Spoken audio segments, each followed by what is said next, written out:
Bismillahirrahmanirrahim. Assalamualaikum warahmatullahi wabarakatuh. Alhamdulillahi rabbil alamin. Wa bihi nasta'in ala umuri dunya waddin. Wassalatu wassalamu ala asyrafil anbiya'i wal mursalin sayyidina Muhammadin wa ala alihi wa sahbihi ajma'in. Amma ba'd. Hadratal muhtaramin, para jamaah hadirin dan hadirat jamaah Masjid Nurul Jannah rahimakumullah. Alhamdulillahirabbil alamin. Pada malam hari ini, di hari Senin pertama di awal pekan pertama di bulan Oktober ini, kita masih diberi kesempatan oleh Allah untuk melanjutkan salah satu rutinitas kita, yaitu kajian kitab hadis yang dikoleksi atau dikumpulkan oleh Al-Imam An-Nawawi dalam kitab Al-Arba'in An-Nawawiyah. Mudah-mudahan apa yang kita laksanakan ini senantiasa mendapatkan ridha Allah Subhanahu wa taala dan menjadi wasilah turunnya rahmat Allah pada kita, keberkahan Allah pada kita semua, keluarga kita, putra-putri kita, anak cucu kita, sehingga mereka semua ditakdir oleh Allah, kita semua putra-putri kita ditakdir oleh Allah menjadi auladan salihin, dzurriyyatan thayyibah, yaitu putra-putri yang salih dan salihah, serta senantiasa dalam segala hal diberi kemudahan dan rizki kita semua sampai anak cucu kita diberikan rizqan wasi'an halalan thayyiban mubarakah ala hadhihi niyyah wa ala kulli niyyatin salihah wa ala ma nawainah wa ala ma nawahu as-salafus salih thumma ila hadratin nabiyil mustafa Muhammadin sallallahu alaihi wasallam wa ila hadrati ikhwanihi minal anbiya wal mursalin was sahabati wat tabi'in wal ulama'il 'amilin wal musannifin wa a'immatil mujtahidin wal qurra'i wal mufassirin wa nakhussu khususan ila mu'allif kitab Al-Arba'in An-Nawawiyah Al-Imam Yahya bin Sharaf An-Nawawi Asy-Syafi'i wa ila silsilatil masyayikhina fi ta'limina wa ta'allumina wa jami'i masyayikhihim wa usulihim wa furu'ihim wa nafa'ana bihim wa bi'ulumihim fid dharain amin. Al-Fatihah.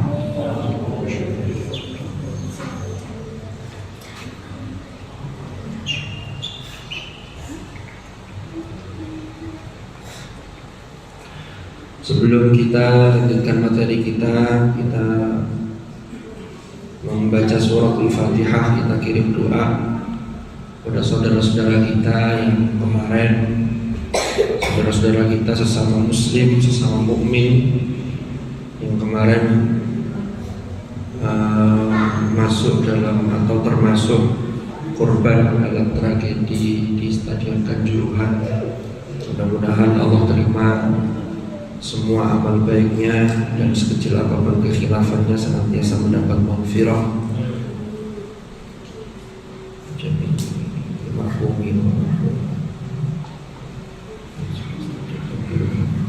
Al-Fatihah.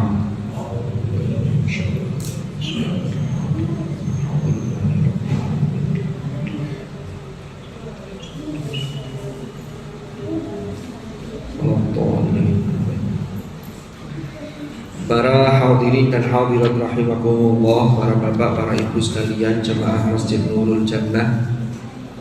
Alhamdulillah, kita hari-hari ini sudah memasuki bulan yang namanya bulan itu asalnya biasa, tapi kemudian di dalamnya lahir Rasulullah, Hadratur Rasul Nabi Muhammad SAW.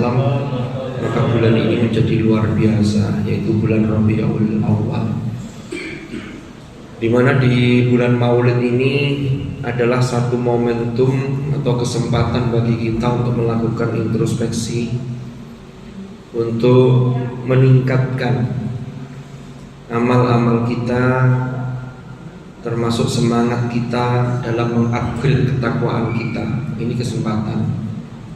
Ini menjadi salah satu bukti cinta kita kepada Rasulullah Sallallahu Alaihi Wasallam.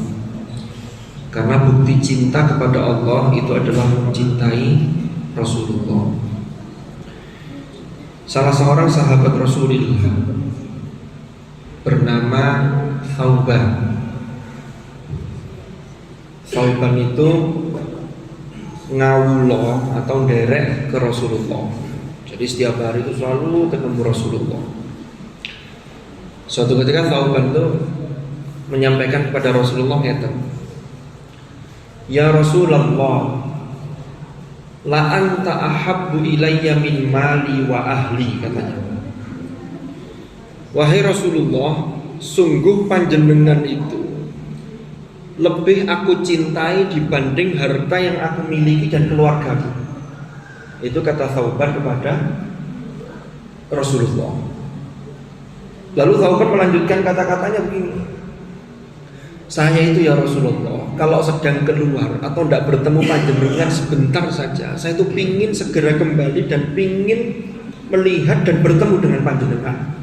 Ini saking cintanya sahabat yang bernama Thauban.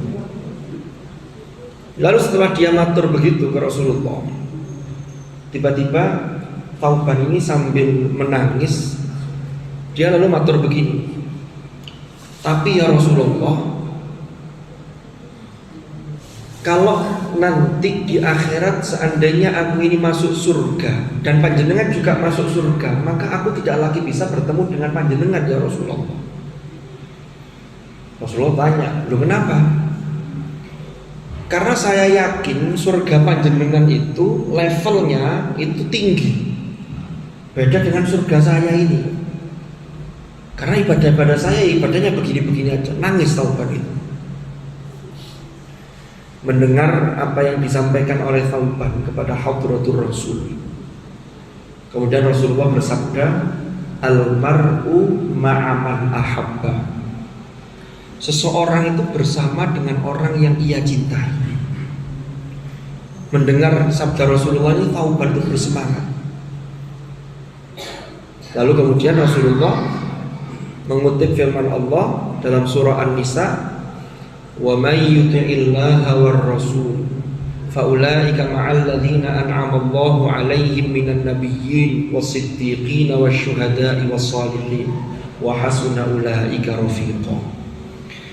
Barang siapa yang taat kepada Allah dan Rasulullah, maka dia bersama dengan orang-orang yang telah diberi nikmat oleh Allah, yaitu mereka adalah diantaranya para nabi, para siddiqin, para syuhada dan para sholihin. Wa hasuna ulaika rafiqa. Mereka itulah sebaik-baik teman atau sebaik-baik yang memang layak untuk dijadikan teman. Maka mendengar apa yang didawuhkan oleh Rasulullah, lalu Rasulullah mengutip ayat ini, Thauban itu semangat dan ini menjadi inspirasi bagi kita. Jadi kita jangan khawatir nanti level surganya berbeda atau tidak. Tetapi kata kuncinya wa may yuti'illaha war rasul. Nah, ini menjadi satu introspeksi bagi kita. Makanya ini bulan Maulid ini menjadi satu momen, satu kesempatan untuk kita melakukan introspeksi, untuk meningkatkan dalam berbagai hal terkait dengan ketakwaan kita. Nah, ini tentang Maulidur Rasul, dan mudah-mudahan kita termasuk orang-orang yang kelak di surganya Allah bersama dengan rombongan Rasulullah Sallallahu Alaihi Wasallam. Amin amin ya rabbal alamin. Para hadirin dan hadirat rahimakumullah, ini memang secara urutan malam ini kita sudah masuk ke hadis yang kelima, yaitu bicara tentang kesempurnaan agama Islam yang di dalamnya menjelaskan inkarul bid'ah al-madhmumah. Tapi sebelum itu, tadi saya buka di kitab syarah, di kitab ini Al-Jawahirul Lu'lu'iyah, ada beberapa hal yang rupanya perlu ditambahkan sebagai penjelasan dari materi yang lalu. Saya sebelum masuk ke hadis kelima ini saya tambahkan sedikit. Pada hadis yang lalu, ini kan yang sudah kita bahas ini, Hadis keempat itu bicara mengenai fase dalam penciptaan manusia. Lalu penentuan terkait dengan rizkinya, ajalnya, dan juga apakah orang ini sa'idun au syaqiyun. Ya. Kalau orang yang bahagia, maka dia kebahagiaan yang hakiki itu ada di akhirat, yaitu di surga. Syaqi, sengsara yang hakiki tidak lain adalah di akhirat, yaitu di neraka. Na'udzubillah. Nah, kemarin sudah kita bahas, bahkan saya masih ingat ada pertanyaan terkait dengan amal yang kita lakukan itu jangan sampai membuat kita itu merasa GR, merasa pede sehingga menyombongkan diri lebih baik dibanding yang lain, karena ini berbahaya. Itu akan, makanya di sini digambarkan orang yang sudah melakukan amal baik sampai-sampai seakan-akan antara dia dengan surga itu tinggal jaraknya 1 dhira. Itu seakan-akan sudah mau masuk surga, tapi ternyata endingnya sebaliknya. Na'udzubillah. Maka ini pesannya, kita jangan menjustifikasi siapapun dan apapun kondisinya, keadaannya, tapi tetap mengajak, tetap kita ini berusaha untuk selalu istiqomah, kan begitu.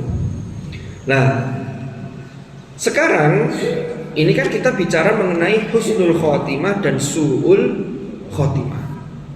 Itu mesti ada sesuatu yang bisa menyebabkan, karena Allah itu menciptakan yang namanya sunnatullah, sehingga harus kita waspadai apa yang perlu kita hindari. Ini saya bacakan dalam kitab Al-Jawahirul Lu'lu'iyah di halaman 147. Ini masih penjelasan hadis yang lalu, yaitu hadis keempat. Asbabu su'il khotimah, sebab-sebab seseorang itu terjerumus pada su'ul khotimah, ending atau mengakhiri kehidupan di dunia yang tidak bagus. Nauzubillah. Wa qala ba'dhum al-asbab al-muqtadiyah li su'il khotimah wal iyadzu billah arba'atun. Jadi sebab-sebabnya yang bisa menggiring seseorang, yang bisa menjadikan sebab seseorang meninggal husnul khotimah itu ada 4. Ini yang harus kita waspadai, para bapak, para ibu. Yang pertama, at-tahawunu bis-sholati. At-tahawunu bis-sholati. Napa at-tahawun itu? Meremehkan sholat. Jadi ini penting sekali.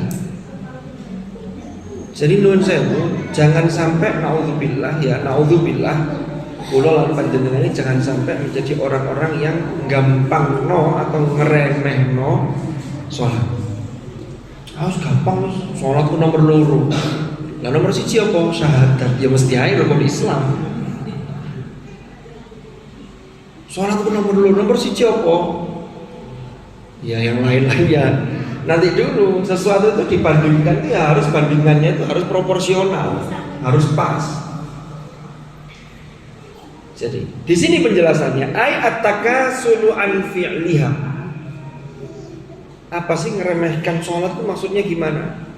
Ternyata penjelasan di kitab syarah ini dijelaskan at-takasulu an fi'liha. Takasul itu males-malesan.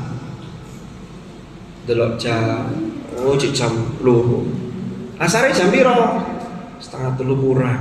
Ojo ora waktu. Sik dilungkas nutupno HP umpama loh, jangan sampai.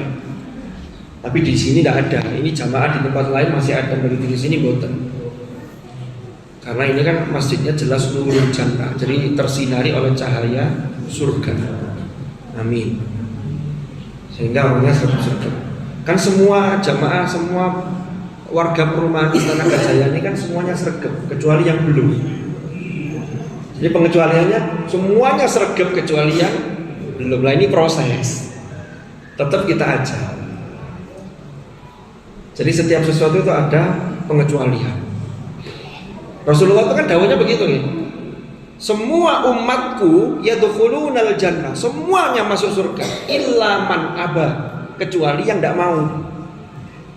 Kecuali yang acuh tak acuh, boten ngereken. Saya masih ingat di Jombang itu dekat dengan pondok saya itu ada warung kopi, sudah lama warung kopi itu. Ada tulisannya, buka bendino kecuali pas tutup. Jadi ya, buka bendino kecuali pas tutup. Ya mau kapan tutup? Jadi at-takasulu an fi'liha. Ini yang pertama yang harus kita waspadai. Jangan sampai meremehkan sholat. Yang kedua, wasyurbil khamri, minum minuman keras. Ini minum-minuman keras ya termasuk sedulurannya narkoba. Itu kan efek untuk madorotnya kan? Itu kan ya sama. Ya. Karena orang kalau sudah mabuk, pikirannya atau akalnya tidak 100% gara-gara mabuk, dia tertutupi oleh dampak dari khamr, maka biasanya akan melakukan dosa-dosa yang lain. Jadi kalau disebut syurbil khamr, orang kalau sudah biasa mabuk, itu yang lain-lain itu katut. Naudzubillah. Zina, katut. Menyakiti orang, bahkan membunuh orang itu bisa terjadi orang dalam kondisi mabuk. Hati-hati. Ini kalau dalam penjelasan ini termasuk yang memicu seseorang itu su'ul khotimah. Wa anil muslimin, menyakiti orang-orang Islam. Jadi sesama muslim lalu kita nyakiti. Dan yang keempat, wa uquqil walidain, berbuat durhaka kepada kedua orang tua. Itu juga bisa mengantarkan seseorang pada su'ul khotimah. Nah ini bahaya sekali nih. Uquq al-walidain. Kalau hukuk pakai hak, itu memenuhi hak-haknya kedua orang tua, menjadi kewajiban anak. Tapi kalau uquq pakai ain, itu maknanya berbuat durhaka kepada kedua orang tua. Ya kedua itu bisa dua-duanya langsung, bisa salah satunya. Pokoknya ayah dan ibu. Karena orang tua itu kan bagaimanapun, siapapun kita, apapun kondisi orang tua kita, orang tua tetaplah orang tua. Walaupun ada di dunia itu yang anak itu diuji dengan orang tuanya. Jadi ternyata ujian orang hidup itu yang banyak itu kan biasanya orang tua diuji anaknya. Tapi ada juga anak yang diuji orang tuanya. Ya dengan beberapa kondisi, dengan beberapa keadaan. Jadi ujian itu memang bermacam-macam. Dan setiap orang itu boleh jadi berbeda satu sama lain ujian. Nah ini ada kisah, ada riwayat. Wa ruwiya anna rajulan jaa ila Nabi sallallahu alaihi wasallam faqala ya Rasulullah innaha huna ghulaman qad ihtadara. Suatu ketika Rasulullah itu didatangi oleh seorang laki-laki. Lalu matur ke Rasulullah, "Ya Rasulullah, innaha huna ghulaman." Di sini ada seorang laki-laki qad ihtadara, yang dia ini dalam kondisi ihtadara itu menjelang mati atau sakaratul maut. Fayuqalu lahu, maka kemudian bagi orang yang mau mati itu dikatakan kepada dia, "Qul la ilaha illallah." Dituntun dengan ucapan kalimat tauhid. Fala yastati'u an yaqulaha. Ternyata dia tidak bisa mengucapkan, berat. Rasulullah kemudian dawuh begini, "Alaisa kana yaquluha fi hayatihi." Tanya ke yang lain di situ, ke para sahabat yang lain yang ngumpul di situ. Bukankah dia ini ketika hidup itu biasa mengucapkan kalimat la ilaha illallah? Bisa. Alaisa kana yaquluha fi hayatihi? Qalu bala. Sahabat-sahabat menjawab, "Iya ya Rasulullah, benar. Dia ini waktu hidup dia biasa zikir, biasa wiritan kayak begini, bisa." Rasulullah kemudian mengatakan begini, "Fama mana'ahu minha 'inda mautihi." Lalu apa yang membuat dia ketika proses menjelang mati kok malah tidak bisa mengucapkan la ilaha illallah? Fanahadun Nabi sallallahu alaihi wasallam wa nahadna ma'ahu. Kemudian Nabi nahad, bangkit, berdiri. Sahabat-sahabat yang lain mengikuti beliau. Hatta ata al-ghulam. Ya. Kemudian Rasulullah ini mendatangi si laki-laki ini yang mau meninggal tadi, yang sakaratul maut. Faqal ya ghulam qul la ilaha illallah. Hei, ucapkanlah la ilaha illallah. Dia menjawab, faqala la astati'u an aqulaha. Saya tidak bisa mengucapkannya. Jadi kayak tercekat begitu lidahnya. Padahal dia bisa menjawab la astati'u an aqulaha. Nabi bertanya, qala walima. Loh, kenapa? Ternyata laki-laki itu menjawab, yang sakaratul maut. Orang kalau sudah sakaratul maut itu kembali lagi pada amaliyahnya secara umum. Sama kayak di kubur ya. Kalau di kubur nanti ditanya oleh malaikat, marrabbuka, walaupun sebelum meninggal sudah apalan lancar. Itu ngadep malaikat ya kembali ke amaliyahnya sehari-hari, amalnya seperti apa. Ya, itu tidak perlu dihafalkan, tetapi nanti otomatis kalau amaliyahnya baik, ngajinya baik, ketakwaannya baik, bisa jawab. Kan begitu. Tidak perlu bawa kerpean. Kerpean tidak berlaku lagi di alam kubur. Lalu kemudian Rasulullah tanya, walima qala. Orang laki-laki ini menjawab karena sudah dalam keadaan sakaratul maut. Orang itu kalau dalam keadaan sakaratul maut, itu apa yang dilakukannya termasuk dosa-dosanya itu terlihat semua. Panjenengan bisa menyimak kisahnya Fir'aun. Fir'aun itu, waduh, itu sudah kerengnya minta ampun sudah, sampai ngaku Tuhan. Bani Israel berapa yang dibunuh. Nabi Musa juga berencana mau dibunuh juga. Itu ketika falamma adrakahul gharq, ketika mau tenggelam dalam kondisi sakaratul maut, itu sudah mau tenggelam tuh sakaratul maut. Dia melihat semuanya lalu menyesal. Lalu dia mengatakan, amantu annahu la ilaha illalladzi amanat bihi banu Israil wa ana minal muslimin. Wah, kalau gini caranya saya percaya terhadap Tuhan yang diimani oleh Bani Israel. Wa ana minal muslimin, dan aku termasuk orang-orang yang berserah diri. Apa jawaban Allah? Al-an itu al-an. Apakah kait saiki? Kalau bahasanya kita ya nang diae yang wingi-wingi kan gitu. Karena Allah kalau sudah sakaratul maut itu pintu taubat sudah tutup. Wa qad asaita. Engkau wingi-wingi maksiat, membangkang, durhaka begini. Min qabl wa kunta minal mufsidin. Engkau juga termasuk makhluk yang merusak. Ya, termasuk merusak akidahnya orang-orang.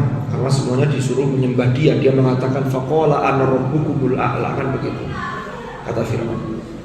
Siapapun kita yang orang baik saja, itu ketika sakaratul maut terlihat semua kesalahan-kesalahannya, lalu dia menyesal dengan penyesalan yang luar biasa. Apalagi kalau sudah meninggal itu juga menyesal, tapi kan tidak bisa kembali. Nah, ini dia sadar dalam keadaan sakaratul maut. Dalam surah Qaf itu Allah berfirman, wa ja'at sakaratul maut bil haqq dzalika ma kunta minhu tahid. Jadi sakaratul maut itu sesuatu yang betul-betul datang dengan sungguh-sungguh. Itu pasti akan mengalami semua orang. Dzalika ma kunta minhu tahid. Yang mana engkau wahai manusia itu terhadap sakaratul maut itu seringkali mencoba untuk melarikan diri. Ya.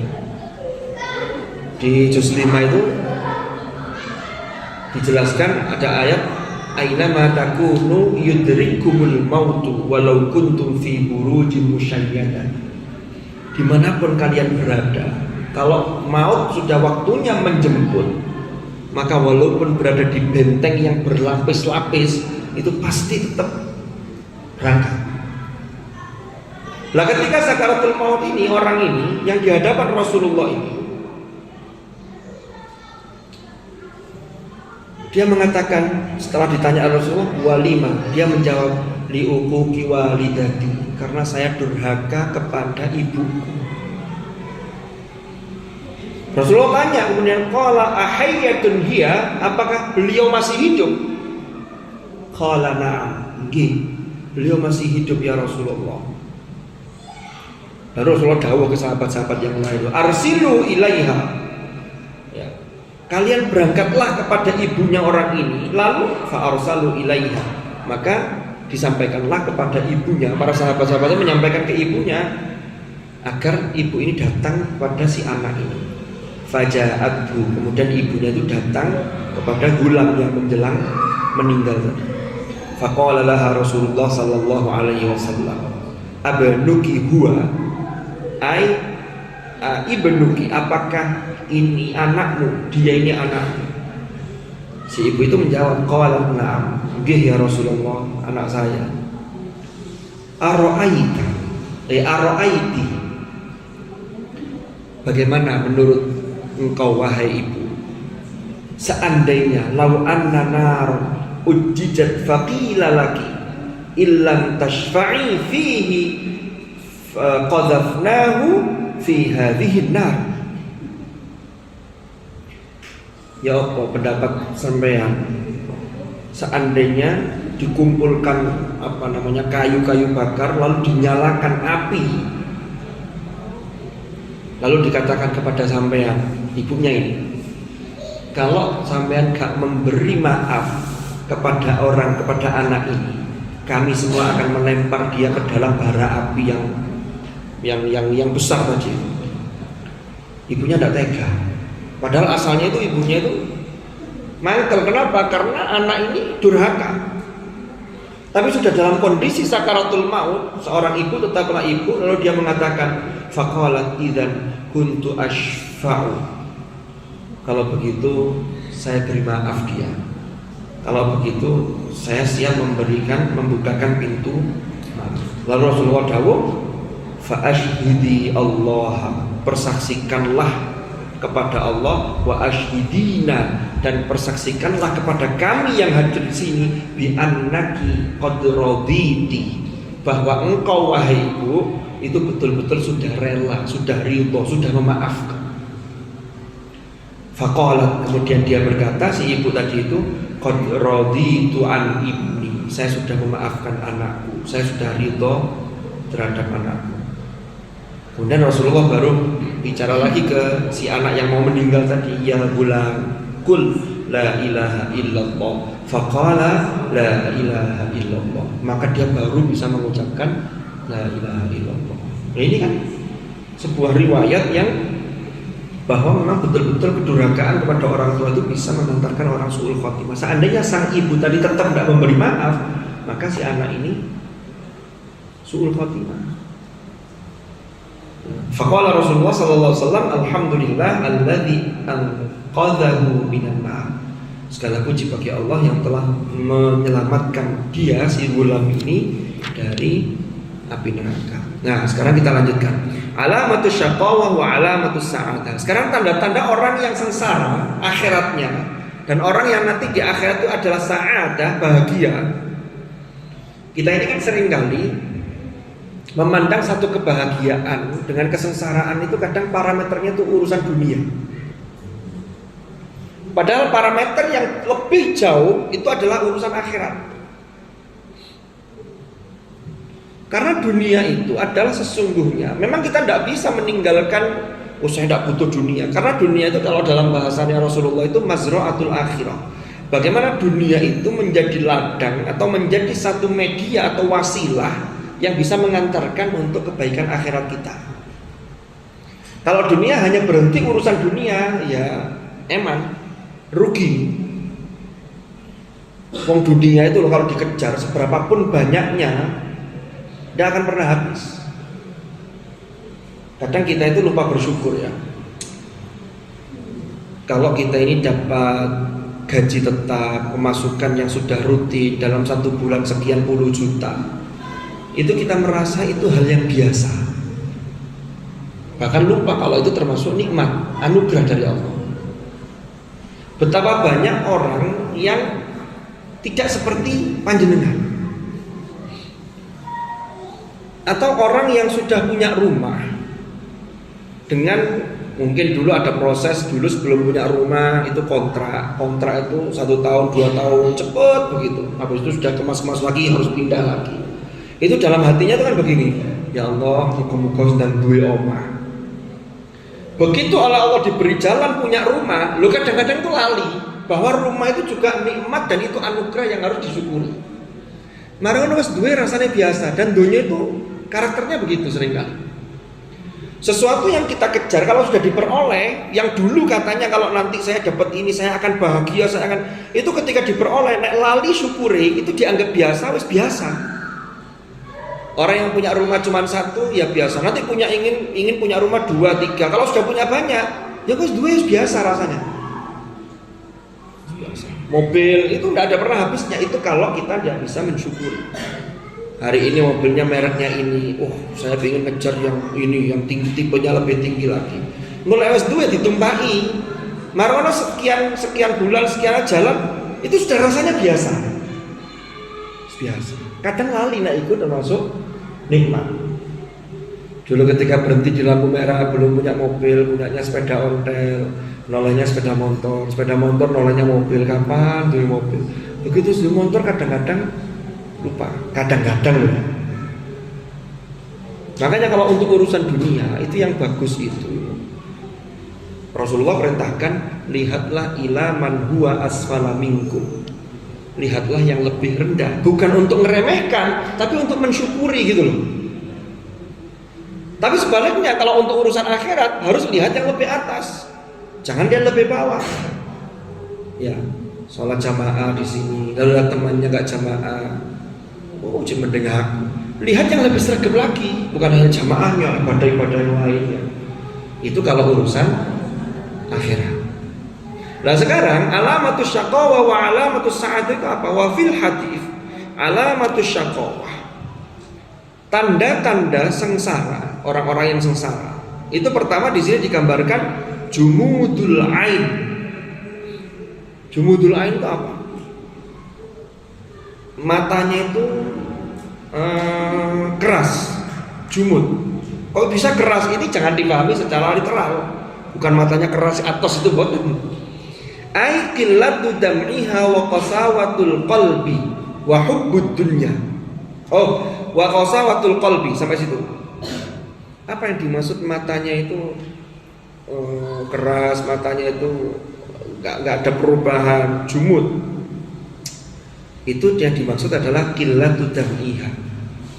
Sedikit dia mengucurkan air mata. Kenapa? Karena disebabkan qasawatul qalb, kerasnya hati. Waktunya habis ini. Jadi melihat orang yang kekurangan, kesusahan itu nggak didelok, tapi tidak berpengaruh. Kenapa? Tidak ada rasa untuk iba, untuk membantu, tidak punya rasa empati. Berarti kan hatinya keras. Diajak kebaikan, jangan kepingin belas, karena tidak masuk itu. Naudzubillah. Orang kalau sudah begini itu mata air itu sulit untuk menetes, yang itu berangkat dari kelembutan hati. Orang yang hati ini atos itu delok opo itu kadang-kadang dengan pandangan-pandangan yang keras, yang kejam. Jadi tidak ada rasa belas kasihan. Itu gara-gara hatinya atos. Padahal melembutkan hati itu harus selalu kita latih. Zikir. Orang kalau tidak pernah zikir, ngaji juga enggak. Ya, ini yang menyebabkan hati atos. Lalu yang menyebabkan kerasnya hati itu apa? Maksiatnya terlalu sangat dominan, bisa menutup hati. Itu sehingga pandangan itu tidak berdampak sama sekali, karena berangkat dari dalam hati. Yang kedua, wahubbud dunya. Nah ini yang tadi sempat saya singgung tadi. Mencintai dunia secara berlebihan. Makanya di sini penjelasannya ar-raghbatu fiha wal inhimaku 'alaiha wa tulul amal. Sangat cinta. Dunia tujuannya apa? Hanya untuk dunia. Kalau sudah punya harta sekian-sekian, cerita ke temannya, wow punya saya di sana begini-begini. Lalu kalau dipuji temannya, waduh ini hebat teman. Wah, mulai meninggi. Ini yang berbahaya. Lalu dia sungguh-sungguh sampai melupakan hak-haknya Allah. Zakat tidak dilakukan, sholat terabas semua. Itu orang kayak begitu itu. Itu kadang-kadang memang justru malah dilulu apa ya bahasa? Diumbah, diberi oleh Allah. Falamma nasu ma dzukiru bihi fatahna 'alaihim abwaaba kulli syai'. Maka apabila mereka itu semakin lupa terhadap apa-apa yang diperingatkan kepada mereka, ternyata seringkali fatahna 'alaihim abwaaba kulli syai'. Kami buka segala pintu sehingga koyo-koyo itu lancar semua rezekinya. Tapi hatta idza farihu bima utu. Itu ada dalam surah Al-An'am di juz 7 pertengahan itu. Sampai-sampai ketika mereka itu lupa, sampai mereka bangga terhadap sesuatu yang diberikan oleh Allah kepada mereka, akhadnahum baghtatan. Kami mengambil dengan seketika, fa idzahum mublisun. Maka kalau sudah demikian, maka tidak lain mereka hanya bisa berputus asa. Diambil itu apa? Bisa dari hartanya yang diambil. Bisa dari apanya? Hartanya tetap, orangnya yang diambil. Putus asa sudah, waduh sudah. Karena tadi itu sudah terputus pintu tobat. Nauzubillah. Wa tulul amal. Tulul amal itu apa? Jadi angan-angan terhadap dunia itu mendominasi. Ini dikejar, ini harus begini, pokoknya saya harus mendapatkan ini. Itu tidak ada selesainya. Apakah manusia tidak boleh seperti itu? Boleh, tapi niatnya harus untuk akhirat. Jangan sampai mengejar dunia tapi melupakan akhirat. Pertama terkait dengan kewajiban. Wahai sholat ya sholat, wahai zakat zakat. Jadi ibadah mahdoh dipenuhi. Kan begitu. Jangan sampai dunia itu mendominasi. Ini yang paling penting. Ini maksudnya gimana? Ar-raghbatu fiha wal inhimaku 'alaiha. Yang ketiga, tulul amal. Ini ternyata penjelasan yang ketiga. Jadi kalau orang tanda-tanda sengsara akhirat itu tulul amal, apa itu? Raja'ul iktsar minal iqamati fid dunya. Ini masih ada kaitannya dengan hubbud dunya tadi. Orang kalau sudah cinta dunia itu angan-angannya panjang sehingga dia berharap mendapatkan banyak dan mendapatkan kedudukan di dunia. Jabatan, kejar terus entah gimana caranya menghalalkan segala cara. Kan begitu. Sebaliknya, alamatus sa'adah itu menurut Dhunnun al-Misri, sedikit lagi para bapak, para ibu. Tanda-tanda orang-orang yang bahagia akhiratnya itu pertama, ketika di dunia itu hubbus sholihin. Senang dengan orang-orang solih. Apa itu? Wadunuwu minhum. Jadi dekat dengan mereka. Jadi kalau ada orang soleh, orang alim, ada pengajian majelis taklim, ikut nimbrung, gabung, itu insya Allah alamatus sa'adah. Karena tadi kan ayat yang saya bacakan jelas tadi dalam surah An-Nisa tadi wa hasuna ulaika rafiqa. Kalau kita ngumpul dengan orang soleh di dunia, itu nanti insya Allah kita juga akan ngumpul dengan orang soleh. Karena komunitas itu, teman itu sangat pengaruhnya luar biasa. Pengaruh teman, pengaruh itu luar biasa, termasuk komunitas. Makanya komunitas masjid ini harus tetap dijaga, harus tetap istiqomah. Yang kedua, tilawatul Quran, membaca Al-Quran. Yang ketiga, saharul lail. Saharul lail di sini adalah apa namanya? Melean di waktu malam. Tapi bukan melean sekedar melean, tapi untuk taqarrub, mendekatkan diri kepada Allah. Wa mujalasatul ulama, sering bermujalasah dengan orang-orang alim. Jadi kalau ada majelis-majelis ilmu hadir. Karena kebaikan itu akan selalu terulang, tapi dengan cara yang berbeda penyampaiannya. Boleh jadi yang saya sampaikan sudah disampaikan oleh ustadz yang lain, mubaligh yang lain, tapi kemasannya kadang contohnya berbeda. Ini saling melengkapi.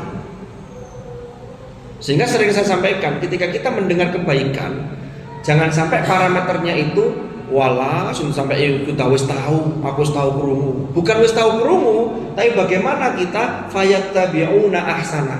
Sudah sejauh mana kita ngikuti? Kan begitu. Wariqatul qalbi, dan kelembutan hati. Orang kalau lembut hatinya itu gampang tersentuh. Ada orang membutuhkan, hatinya tersentuh. Krungu swara, baca Quran, apalagi yang ayat-ayat tentang azab, itu hatinya terunyuk. Walaupun tidak sampai meneteskan air mata, tapi bisa menghayati. Ini tanda kelembutan hati. Sebaliknya tadi, kalau hatinya atos, itu tidak bisa menghayati seperti itu. Waqilah alamatus sa'adah, ada juga yang mengatakan bahwa tanda-tanda sa'adah adalah antuti Allah, engkau mentaati Allah. Kalau kita dalam ketaatan kepada Allah, itu juga tanda-tanda sa'adah nanti fil akhirah, fil darain. Kalau bisa ya fil darain ini. Karena memang Imam Abdullah Al-Haddad, Imam Abdullah Al-Haddad itu yang punya Rotib Al-Haddad itu, yang nyusun Al-Wirdul Latif. Itu dalam bukunya Al-Hikam. Al-Hikam itu ada dua. Ini yang Al-Hikam Al-Haddadiyah.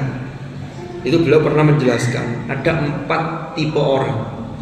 Ada orang itu yang pertama diuji kekurangan dunia, tapi dia sukses akhiratnya. Yang kedua, ada orang yang sebaliknya, sukses dunia tapi gagal akhiratnya. Yang ketiga, dunia sukses, akhirat sukses. Yang keempat, itu gagal dua-duanya. Nauzubillah. Dunia sorong, boleh duit angel, boleh rezeki angel, tapi juga melupakan hak-hak Allah sehingga akhiratnya ya sorong. Ini jangan sampai. Kalau bisa yang ketiga tadi, dunia niyo enak, tapi tidak melupakan hak-haknya Allah sehingga kewajiban tetap terlaksana. Nanti akhiratnya juga enak. Ini yang kita harapkan. Sehingga ini yang dimaksud dengan alamatus sa'adah. Wallahu a'lam bishawab. Mudah-mudahan manfaat dan barokah. Al-Fatihah.